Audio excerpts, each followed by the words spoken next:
So ಈ order ಬಂದ್ಬಿಟ್ಟು Yeshwanthpur railway station ಐತಲ್ಲ, ಅಲ್ಲಿ ಡ್ರಾಪ್ ಮಾಡ್ಬೇಕು ಇದನ್ನ. ಸೊ ಹೋಯ್ತಾ ಇದೀನಿ, ನಾ 2 ಕಿಲೋಮೀಟರ್ ಹೋಗ್ಬೇಕು ಇದನ್ನ. ಆ ಕಡೆಯಿಂದ ಬರೋದೇ ಪ್ರಾಬ್ಲಮ್. ಅಲ್ಲಿ ಟ್ರಾಫಿಕ್ ಎಲ್ಲ ತಪ್ಪಿಸ್ಕೊಂಡು ಬರಕ್ಕೆ ಇವಾಗ ಅರ್ಧ ತಾಸು 20 ತಾಸು ಹೋಗ್ಬಿಡುತ್ತೆ.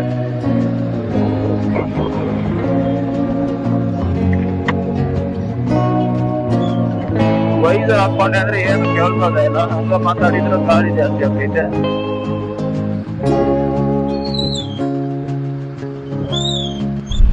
ಇವಾಗ ರಾತ್ರಿ 2:30 ಆಗಿದೆ. ಸೊ ಇವಾಗ ಒಂದು ಆಟೋ ಈ ಅಪಾರ್ಟ್ಮೆಂಟ್ ಬಿದ್ದಿತ್ತು. ಸೊ ಇದನ್ನ ಇಲ್ಲಿ ಡ್ರಾಪ್ ಮಾಡಿ ಇವಾಗ ಹೋಗ್ತಾ ಇದ್ದೀನಿ. ಲೊಕೇಶನ್ ನೋಡಿ.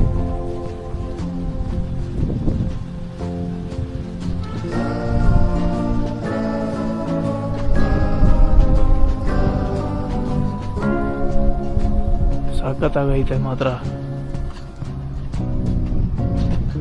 ಇವಾಗ ಗಾಡಿನ ನಿಂದಿರ್ಸಿದ್ದೀನಿ.